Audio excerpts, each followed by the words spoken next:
So now I would invite the honorable guest from CPCB, Sri Suresh. Sir, we would request you, the next slide, yeah, we would request you to address the gathering. The regional director from CPCB, sir, please. Thank you, madam. Good evening to all. Hearty welcome to all the participants and the resource persons for this virtual Environment Day celebration, which is taking place throughout the globe today. Usually, the World Environment Day is celebrated on 5th June of every year with the various themes for the towards the protection of the environment. And this year, they have chosen the World Environment Day theme as the ecosystem restoration, which is stressing the importance on protect the farmlands, forests, lakes and rivers, grasslands, savannas, mountains, oceans and etc. Already, as Madam has told, there are several experts in this field who are already identified to further speak out and share their views and experiences on the various issues. So due to this severe coronavirus outbreak, nowadays people are confined to the indoors only, and this program is conducted on the online mode. In fact, we had from our office also morning, we had 2 programs. All those programs are conducted on the online. Thank you. And now, as we told that this year the World Environment Day theme is eco-restoration. So let us see from the Central Pollution Control Board point of view, what is eco-restoration and how CPCB can play an important role in the protection of the various these factors, as we are going to discuss further also.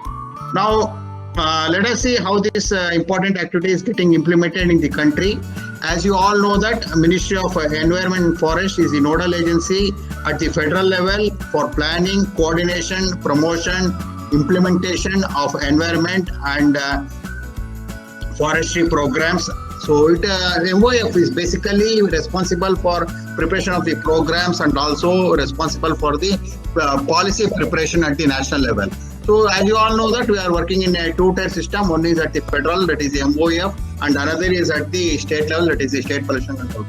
MOF is also a nodal agency for the UNEP related activities in the country. That means they are overall, apart from there are so many environmental activities are being taken by the MOF, wherein UNEP is the one of the most important activity for which we are the nodal agency. So let us see now what are the major activities or the roles and responsibilities of the MOF. Basically start with the protection of the environment, prevention and control of the pollution, conservation of the flora, fauna, forest and wildlife, and afforestation of the activities and wildlife of the animals. That is the protection of the wildlife animals. So these are the major activities of the Ministry of Environment for which the ministry is functioning at the national level. So these are whatever the programs and objectives we have told. So these are getting implemented through the legislative and regulatory measures throughout the country. Apart from this, to support this, we have national environment policy, we have national water policy, national forest policy, guidelines for the abatement of pollution control, and like that we have several rules and regulations for towards the environment. And now, especially for today's theme, this ecosystem and restoration, there is one more organization called the National Afforestation and Eco Development Board. It is called NAEB, set up in the August 1992, is mainly responsible for the ecological restoration and eco developmental activities in the country.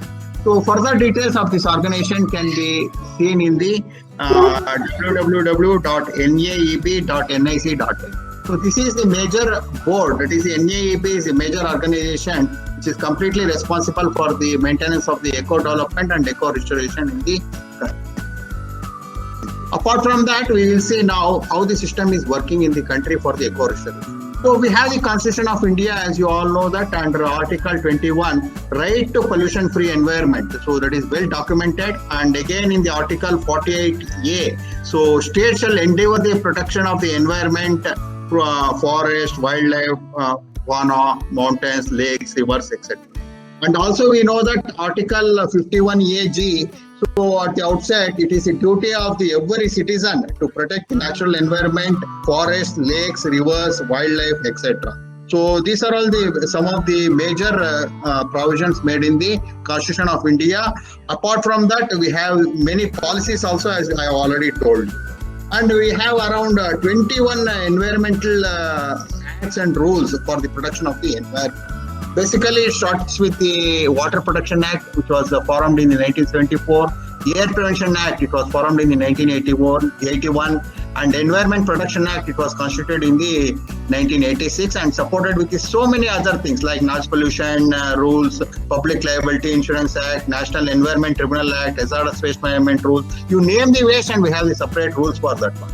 So one must be wondering, sir, when you have so many rules and all, so why we still see the pollution at the bottom-most level?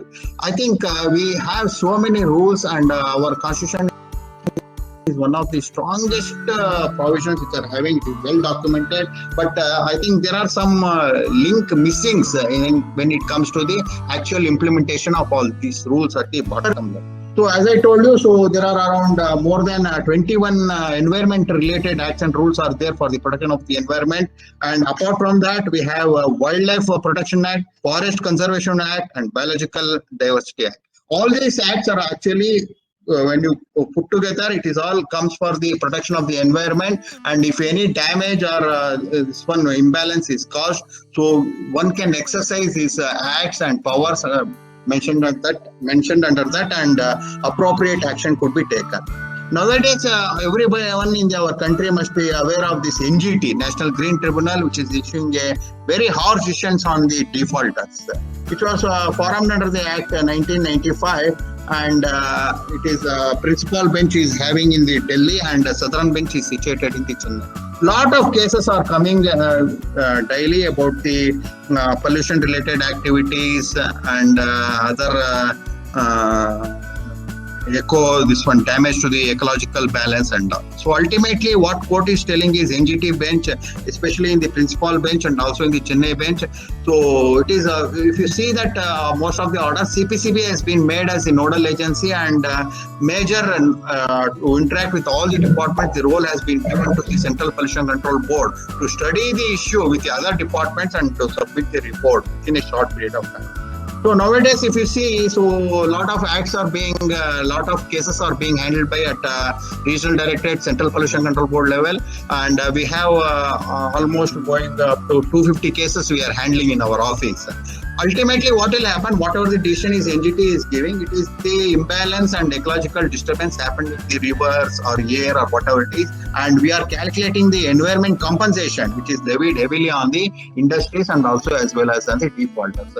So environmental compensation is the new concept. It was there, but it was not imposed earlier. Nowadays, from past 2 years, we can see that NGT is imposing on most of the defaulters heavily. It is being imposed, and that amount they are asking to deposit with the Central Pollution Control Board. In the Central Pollution Control Board itself now, from almost 2 years, so almost more than 250 crores of amount has been deposited by the various defaulters, which will be used for the development of the states and also restoration for the ecological imbalance wherever it is happening. So that money is completely used only for this purpose only.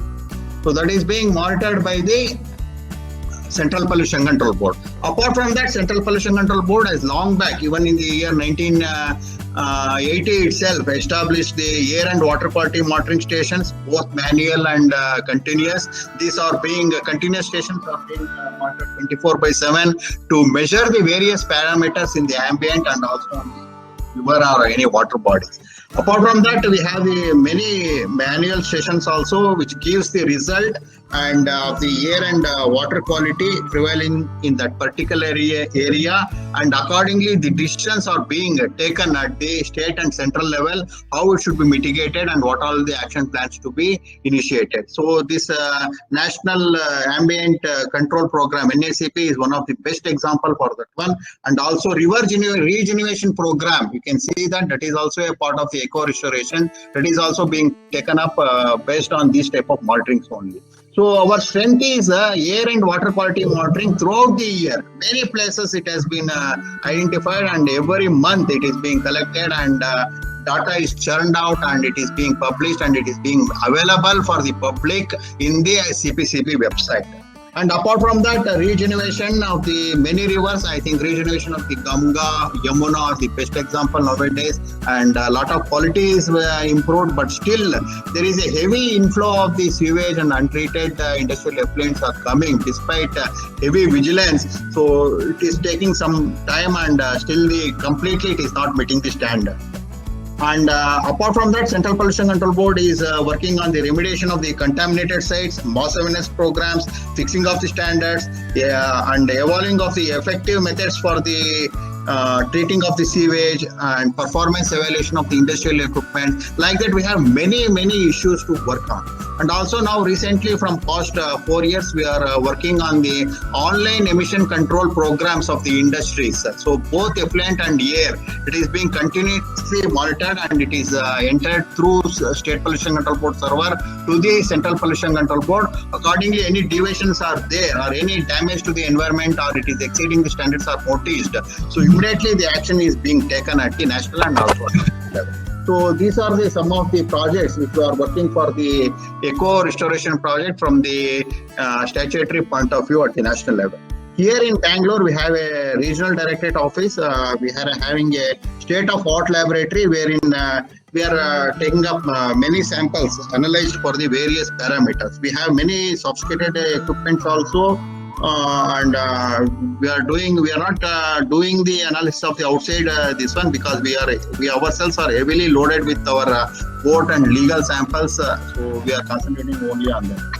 Apart from that, we are taking for the internship for the students, engineering and various streams of this one. Many students, they are working for R&D projects, their thesis and project works, and also like for example, if there is any restoration of any project like lakes and all, so continuous laboratory support is we are giving. For example, if you take the Jakkur Lake or Yedur Lake or Alsur Lake, or wherever it is, Puttanhalli Lake. So samples are brought to our laboratory and getting it analyzed, and they are taking our views in preparation of the short-term and long-term goals. So like that, we are giving training to the students. Student and youngsters are our major target.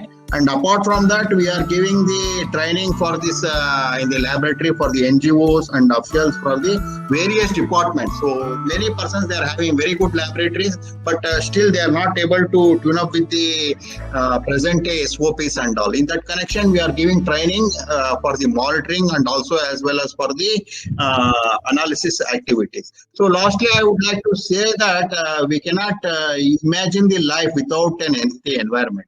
Environment is important. It is well documented in our Hindu religion also. Very long itself it is. I'll be ending. We cannot survive to achieve